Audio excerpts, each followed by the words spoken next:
Now for the information of all hands.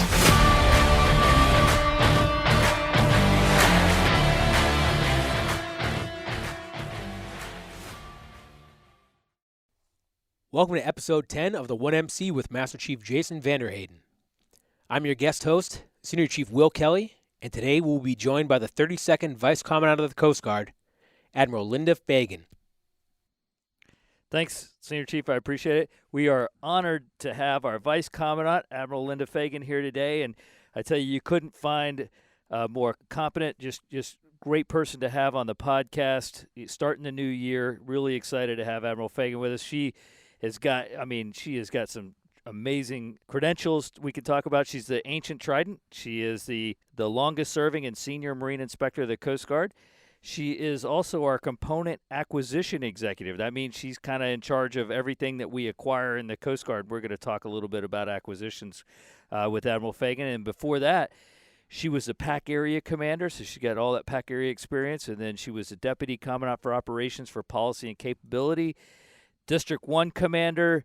And then before that, she served at NORTHCOM in a joint role where she was the Deputy J3 at NORTHCOM, and just an amazing. And before that, Sector Commander for Sector New York, and she served on every continent, all 7 continents. Just an amazing breadth of experience for Admiral Fagan, and we are super excited to have you on the podcast today.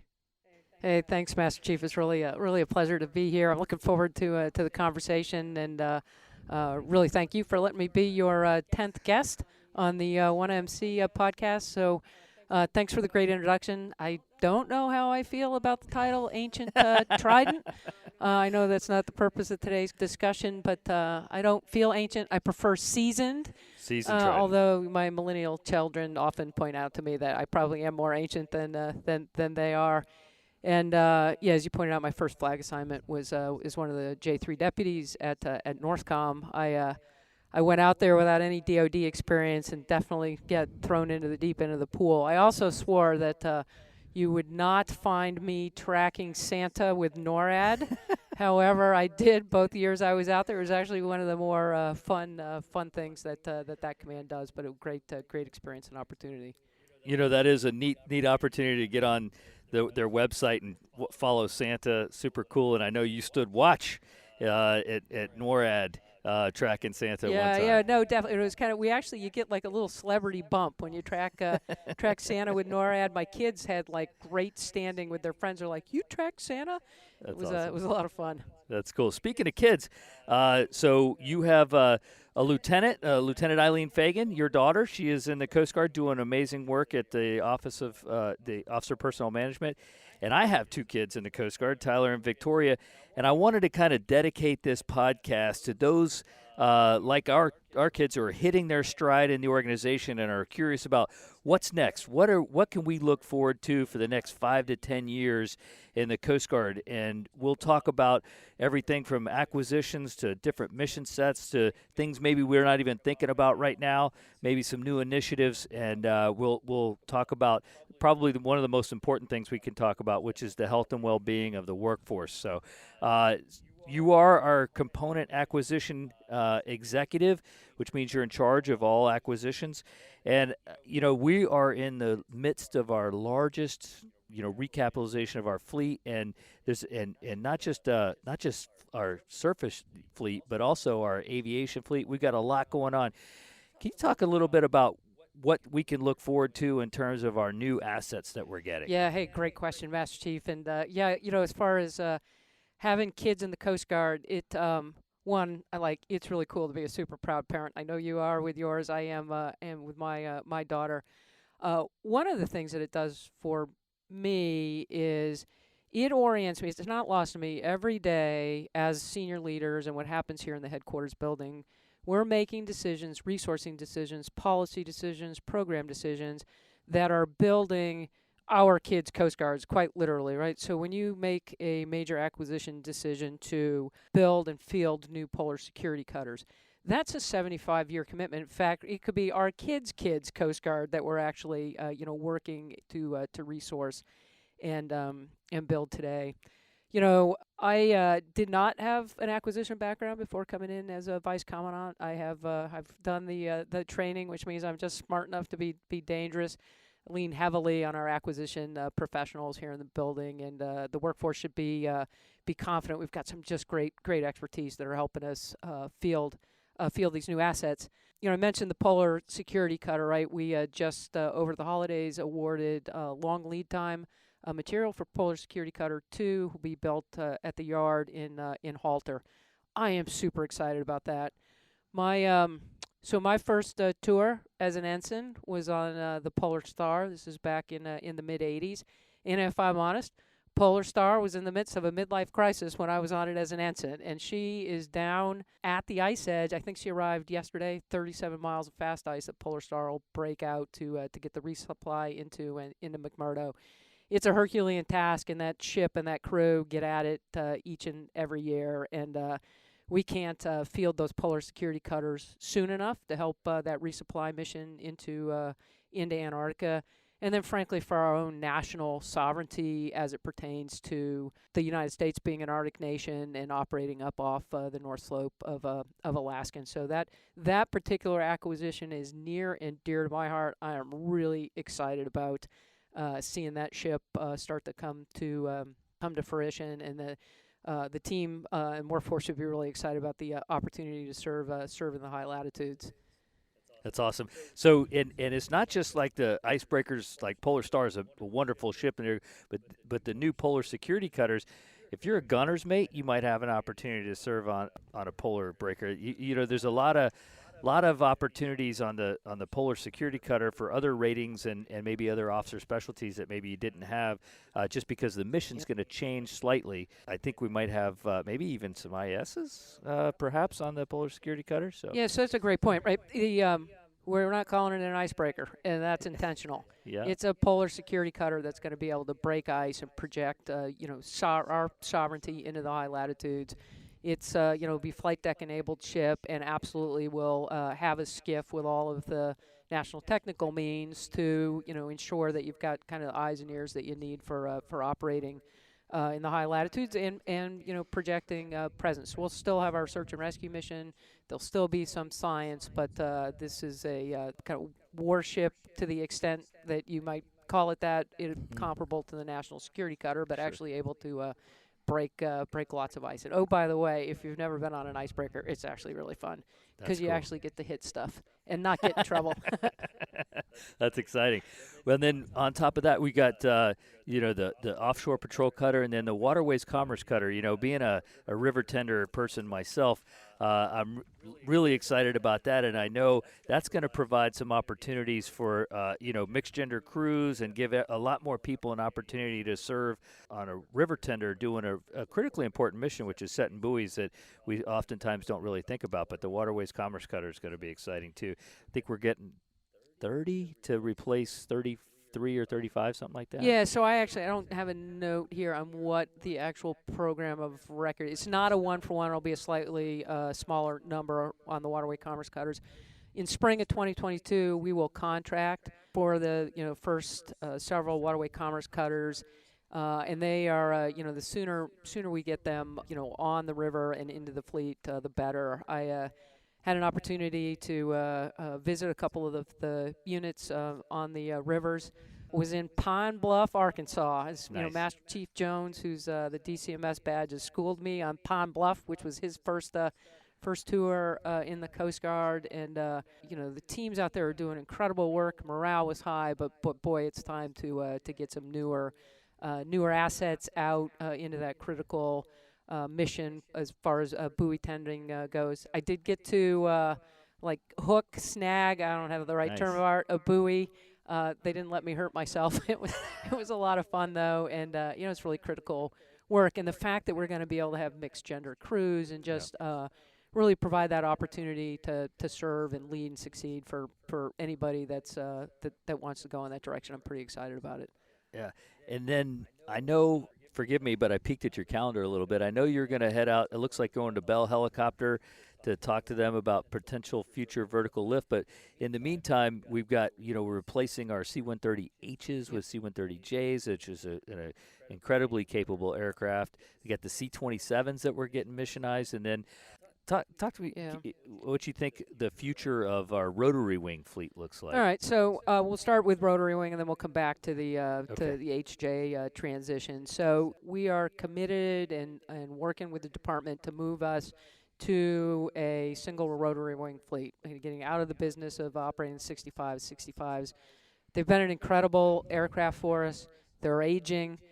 We've had gearbox challenges. We've worked through some of the parts challenges, but as a service, we are committed to accelerating into the 60 fleet with tailfold, bladefold. It will really be the vertical lift that we need for the foreseeable future as the Armies and others work through what future vertical lift really looks like. I'm excited about the 60s. They're incredible aircraft, and we'll move to field those sooner.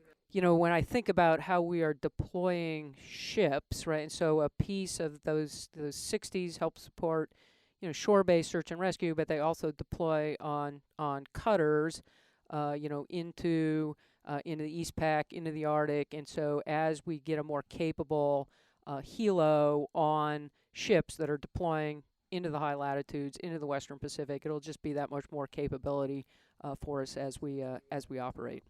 Nice. And you said you wanted to circle back to the So fixed wing. For those of you that have not seen the C-130Js, from the exterior you think, oh, they kind of look the same. They are not the same aircraft. We're going to have a program record of 22 of the 130Js.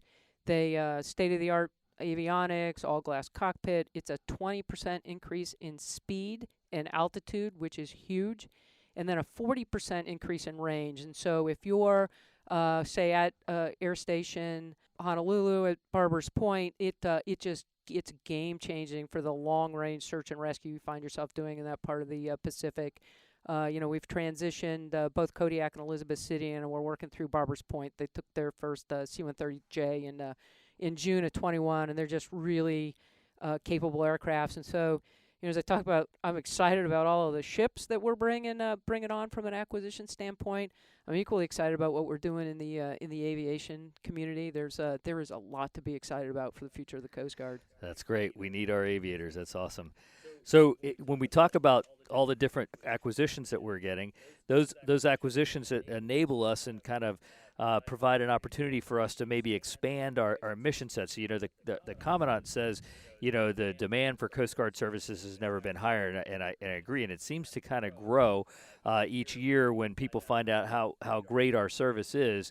They want more of the Coast Guard. What are some of the mission sets that are that might be growing a little bit, that we might do a little bit more of in the future that we're not doing right now? Yeah, so that's a great question, Master Chief. Right, it is the era of the Coast Guard, without a doubt. We are a world leader in that domain. Our key partners look to us, look to emulate us. We certainly set the standard. Our racing stripe, as a model of good governance and humanitarian service and partnership, that will not diminish in the coming years. As the PAC area commander, we did some of those first deployments of the national security cutters over into the Western Pacific, where again, modeling good governance and partnership and engagement with a number of like-minded Coast Guards in the region, and frankly, the demand signal there is loud and growing louder. We really are a partner of choice for a number of those small island nations.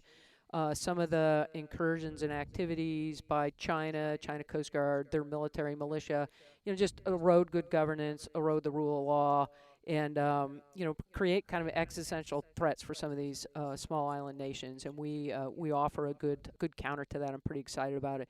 So I think the Western Pacific and Indo-PACOM will be a pretty steady demand signal. Resourcing is always the challenge for us, right? We run out of big ships before you meet everybody's demand signal.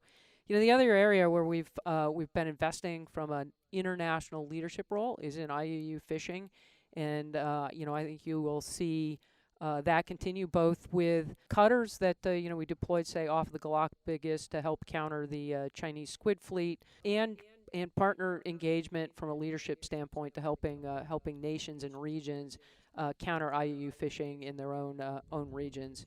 Those are just two of a handful of other areas that we've got going on. We in cyber, I know we've been working. I think Congress has kind of given us a little bit of help in terms of building out our cyber capability. How do you see our role in cyber in the maritime I know it's not 100% clear because you got the CISA aspect of that, but is there anything we can, do you see that kind of, maintaining course and speed, or do you think we might have a greater role in the cyber maritime? Yeah, so CISA, Critical Infrastructure Security Agency, it's a component within DHS. They really sort of have the focus on cybersecurity as it pertains to critical infrastructure. And there are a number of nodes within that, the maritime transportation system being one, pipelines, railroads. So specific to the maritime transportation system, we absolutely have a role. We have a leadership role, and we need to work with some urgency at ensuring that we are postured to exercise that leadership as it pertains to the industry. I know, in the 5P world of work, Rear Admiral Mauger, they are working hard at what does this workforce look like? How do we have the right authorities and structures in place to engage with the maritime industry? The great news is we have those partnerships with the industry already. It's a trust relationships. We're starting from a really good position, but as one of the critical operating components within DHS, we need to really lean into our leadership role as it pertains to cyber protection, cybersecurity in the MTS. Yeah, I know there's a lot of excitement in the segments of the workforce that enjoy doing that cyber work, and I think there's a potential to attract people to the Coast Guard who like to do that kind of work, and that's going to be a actually, good let thing. me touch a little bit more. You're talking about the just sort of the workforce element in cyber, right? We've made a lot of progress with regard to our cyber warriors. We've stood up several CPTs. We've got this CMT that started. I guess we're in IOC with them right now, but a lot of opportunity for folks that see themselves working in the cyber realm. We're working towards what a workforce pyramid would look like with a cyber rating. We've got the first set of cyber graduates graduating from the Coast Guard Academy here in 2022, and we're having some good, robust discussions about how do we get that workforce, into the mix and supported, and ensuring that we're, meeting our leadership requirements in the cyber realm. It's it wasn't that long ago people are like, cyber, what is that, right? And now it's the reality is it's in everything we do and touch, and we need to look at it that way.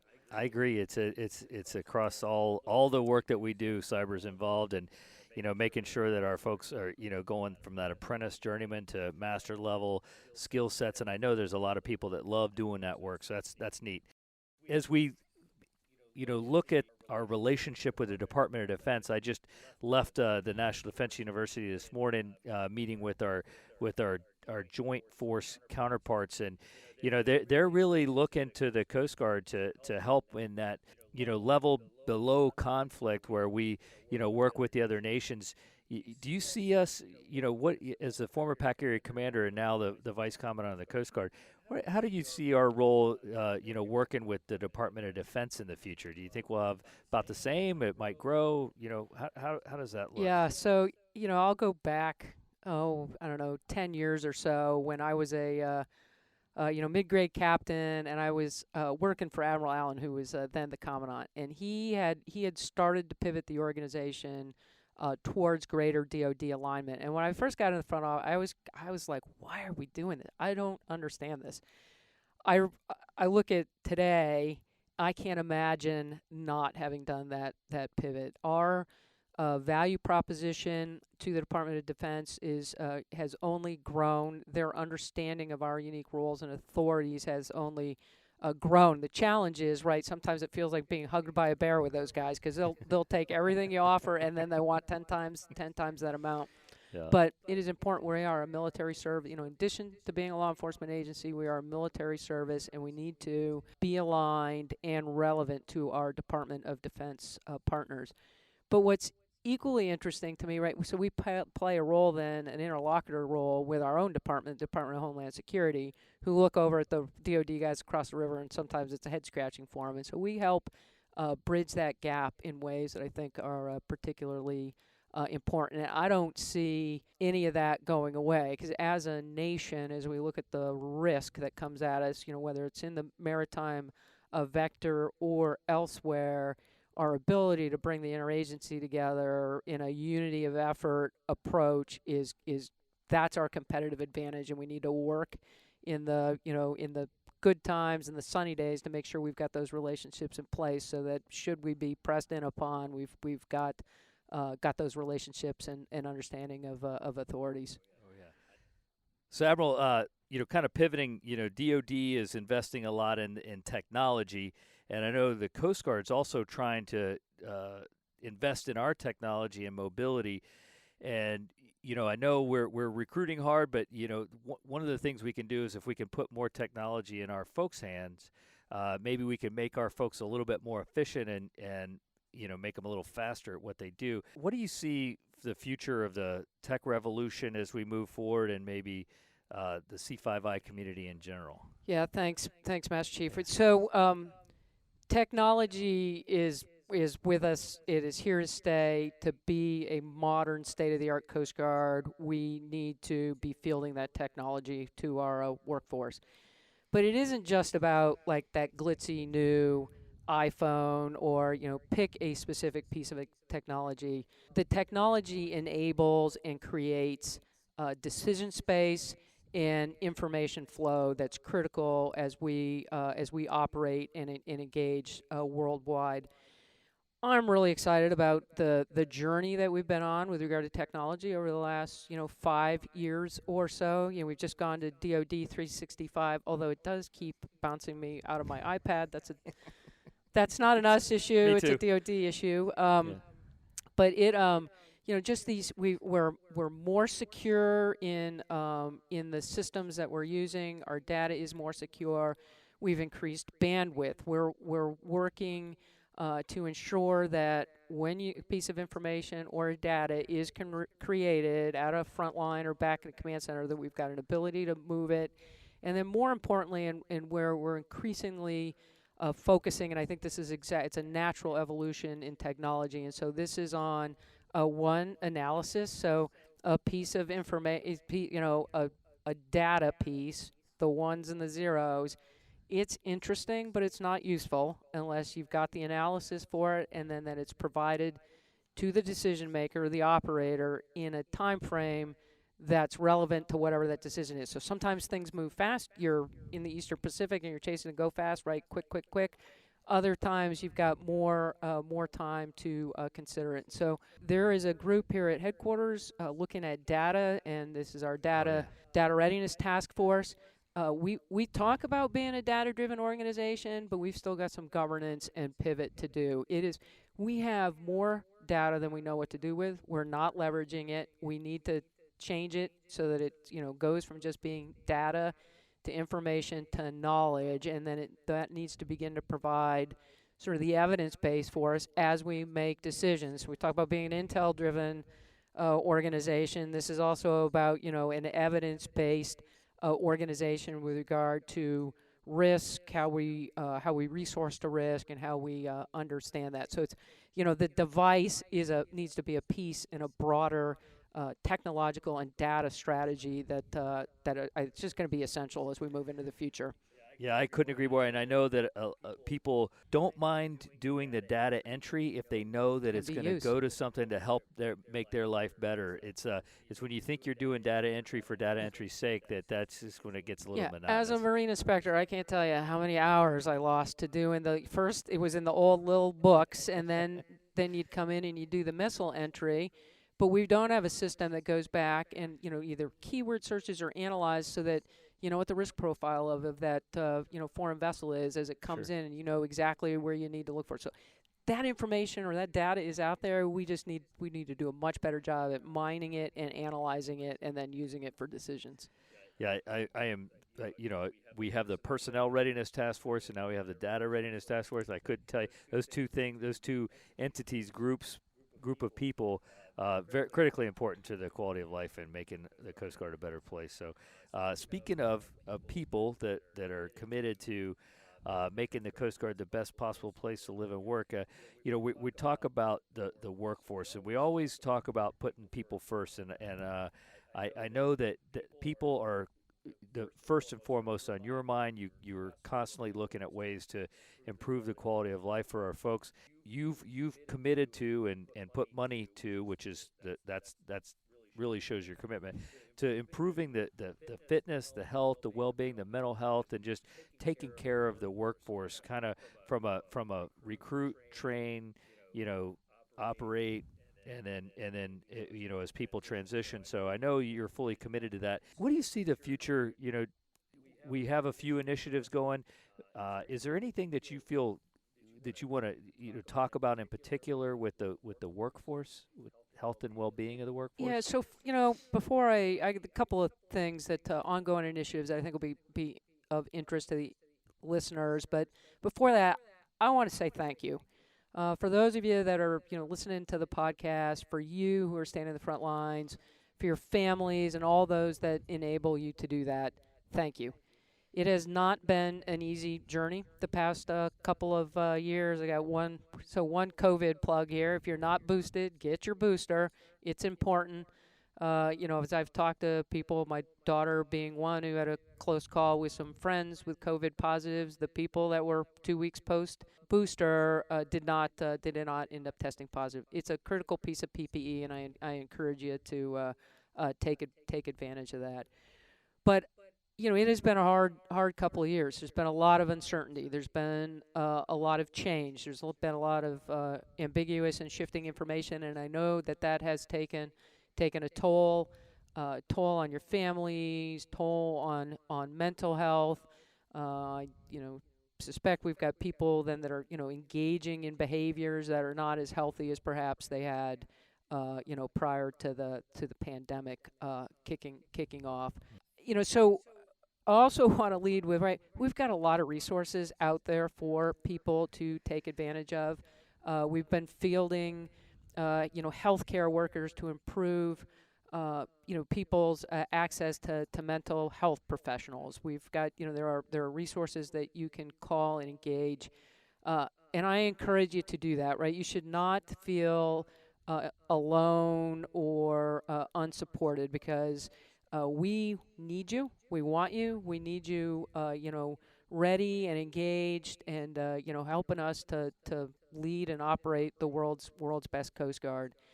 I do want to put a plug in for both assist training and Safe Talk. The chaplains run those programs. I've challenged Chaplain Walcott here in the headquarters building to get some courses running. I told him I committed to helping fill every one of those seats. They're incredible courses. The people that take the courses just say they feel really empowered and able to help somebody who may be in mental crisis.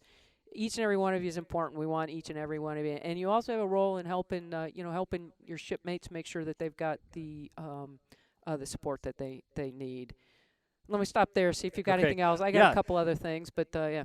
Couple things on the booster. I totally agree. I got my booster. I want to throw a shout out to Sector Los Angeles Long Beach. They kind of fit me in last second when I was out there doing a unit visit, and I got my booster shot. It was great. I didn't have any side effects at all. Didn't do anything to me, and I've successfully avoided, I believe, getting COVID thanks to the vaccination and the booster. So thanks to Sector LALB. And I also wanted to foot stomp a little bit on the assistance in Safe Talk. It's critical. I think as unfortunately you and I get the details of a lot of the times when we didn't know something was going on and things went bad, and almost 100% of the time, I think if there was a little bit better awareness of somebody's challenges, that we might have been able to prevent that. So I appreciate that, and all the chaplains out there and our AUX chaplains, thank you for all the help they're giving us. And then we need to come out of this pandemic stronger. We need to be strong, and we need to make sure that we're not developing bad habits while we're, I don't know, quarantining, sequestering ourselves, doing whatever, practicing social distancing, all that kind of stuff. But, fitness is, I know for you personally, I'm looking at you and I can see the guns on you. You're definitely committed to fitness and, a healthy lifestyle. So if you have some ideas or some suggestions for folks, you seem to be embracing that good fitness, and I love it. So talk to us a little bit about your thoughts on personal fitness. Yeah. So I had a millennial in my life that basically said, you need to do a reset. So for me, one of the positives of COVID was I did do that reset. Right, got me rebalanced. It's easy, particularly as a senior flag officer, to let work in the professional side of things consume 98% of your bandwidth, and that is not sustainable and it is not healthy. So, at the beginning of COVID, I actually gave myself permission, one, to commit to, exercising at least an hour every day. I found an app that I really like. Actually, I started by doing 100 burpees a day. That hurts. It doesn't matter how fit you are, 100 burpees hurt. Then I found an app that my daughter was using that I've pretty much used every day for the last 2 years, and it has been pretty transformational. What I would say to anybody, right, so there's a little bit of a tendency to say, oh, I'll start that tomorrow. Today is the day to start. And even if it's just getting up off your couch and going for a 15-minute walk, right, that's a start. I also learned as part of the, kind of lead into the pandemic, and of course being in San Francisco, we were some of the first ones to go into lockdown. I learned how important it is for me to spend time outdoors every day. There's some days I don't get that much time, but spending some time outdoors in the fresh air is really important for me to stay balanced. I just share that. That's my personal journey. Everybody's got their own ways of resetting and staying balanced and staying fit, but it's never too late to start. Today's the day to do that, and there's a concept of kind of present self and future self, and your present self doesn't always have your future self in mind, but I'm telling you, your present self needs to have your future self in mind, which means, spend a little bit of time exercising, make sure you're eating right. And then sleep. Sleep is not a luxury. We tend to, in this country, if you're not moving and doing, then we tend to view it as a sign of weakness. And, I'd encourage you to prioritize your sleep as well. It's probably the best thing that you can do for your own mental and physical health. And there's lots out there on what works for people. I just encourage you to prioritize it and commit to it. And then I don't know, maybe when we're done here, I'll see if the Master Chief. I'm going to challenge him to a burpee contest and see how long I give up. You win. No, I fully subscribe to that. In order to continue to do your job well, you have to take care of yourself. Being and I love what you said there in terms of you need to think ahead. As a guy who's going into retirement here in a few months, I'd like to live a long time and collect a lot of retirement checks. It costs the Coast Guard a lot of money in retirement. You got to live a long time to do that. That's my goal.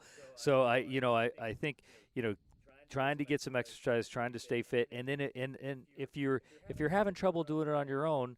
You said your daughter helped you. I know you have some other folks that you exercise with you and help keep you motivated. Having a team or having a couple people around you, to push you to kind of, when you don't feel like it, they make you feel like it. That type of thing. I think that's important too.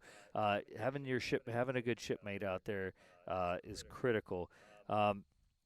So, Admiral, I think we're in a good spot, despite the challenges of COVID and despite the frustration that we've had about not being able to get, execute the training and the orders, and we've had to make some tough decisions and all that kind of stuff.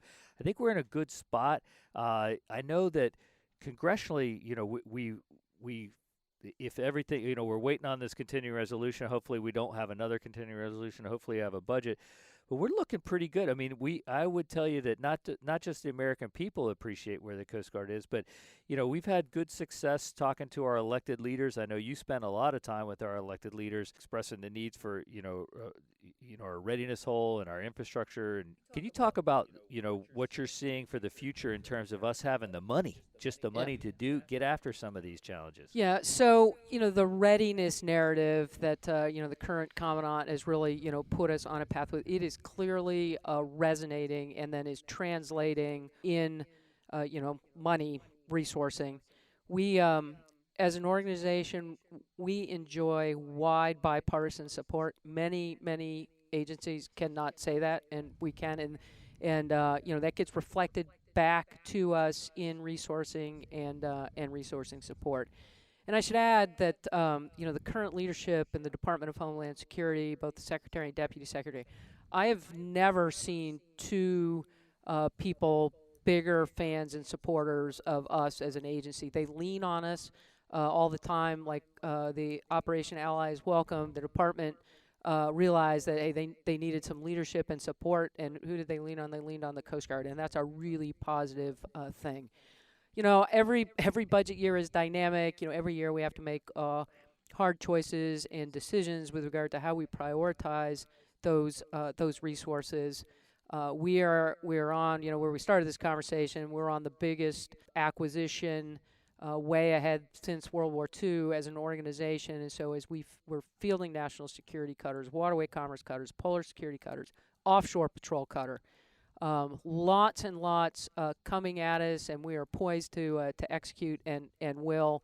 And I got to say, I'm nothing but optimistic about the future when I look at it. I mean, we'll go into the trenches on the budget conversations, but I see a lot of goodness out there coming at us. In fact, I worry sometimes. It's like, all right, do we actually have all of the capacity, right? The acquisition professionals and contracting professionals to make sure that we can execute on that money as it comes. But I got to tell any of the young members out there, right? There's nothing but goodness coming at us, and it is a really exciting time to be in the Coast Guard.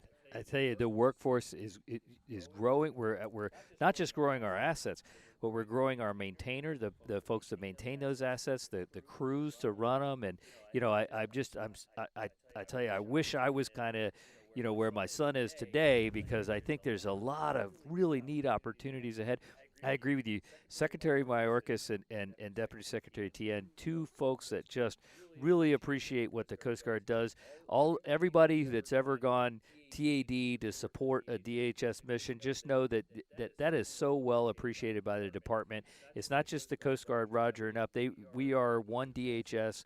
We are a team. We work together with all the components. And, I tell you, Admiral, I really appreciate your leadership, up there, advocating for the Coast Guard of the department, because the way the budget works is, the department puts the budget over, and they help us reinforce our requests. So, having that advocacy from the department is critical. And Admiral, I want to thank you for your help on that. The deck plate workforce really appreciates having the tools and the things that they need to get the work done. And then as we grow, what do you see, if you had to say, a couple things that the Coast Guard itself needs to be thinking about, say, in the next 5 years? I know, I'll just throw one thing out there.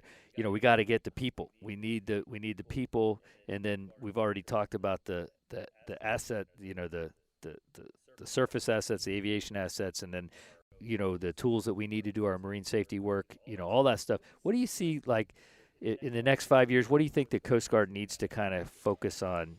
Yeah. So to be successful. Well, we don't operate ships and aircraft and small boats without people.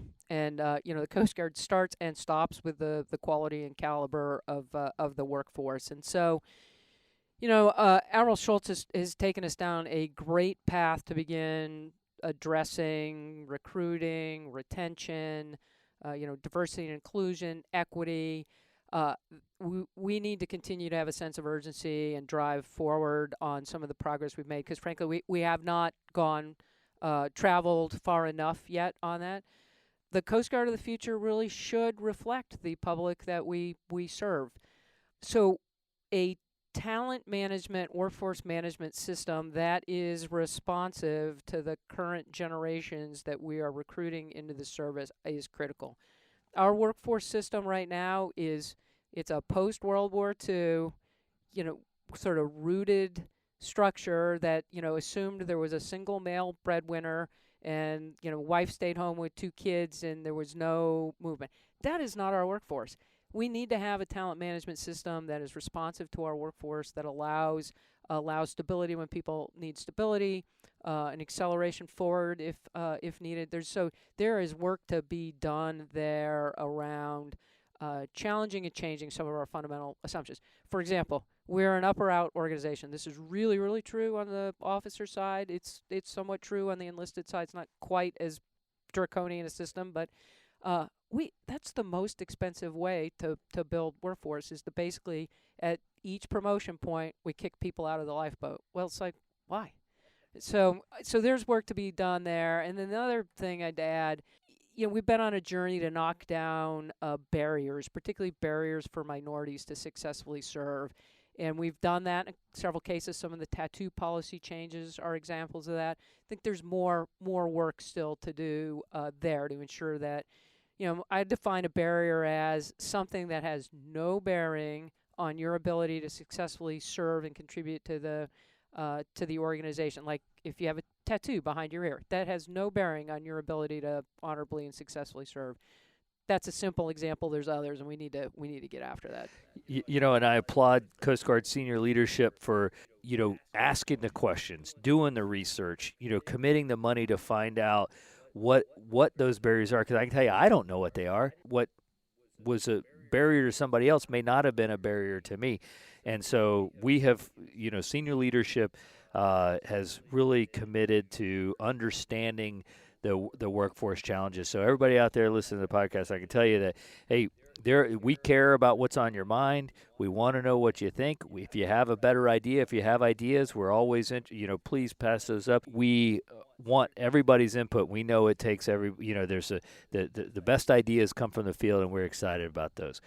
Well, Admiral, I'll see if you got anything else you want to wrap up with, but I can't thank you enough for you spending the time with us today to talk to the workforce, to kind of tell them what your vision is and what you see that the Coast Guard needs to be looking at in the next few years. And it's a very optimistic, very, very positive picture that we have going forward. And I'm confident that we're, like you said, we're on the path to get where we need to go and to serve our nation. And I think at the end of the day, that's what we all joined to do, is to provide the best Coast Guard service to our nation. And I'm super thankful for your leadership. Thanks, Master Chief. Really appreciate you inviting me to do this. It's been a great conversation. I am super excited about the future of the organization and the workforce. Back to those kids, right, that are in the service. Not just my daughter who's in, but to the entirety of the workforce. When I come to work every day, I ask myself, what have I done to make sure that you, particularly those of you at the front lines, have the resources you need, the tools you need, the policy, the training that you need to succeed.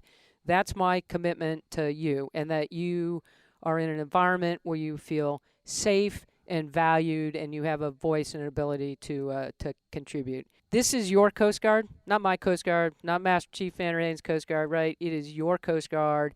We each embody what it means to serve and create the culture of just this incredible world-class Coast Guard. I'm super excited about the future. I'm really proud of each and every one of you and what you do.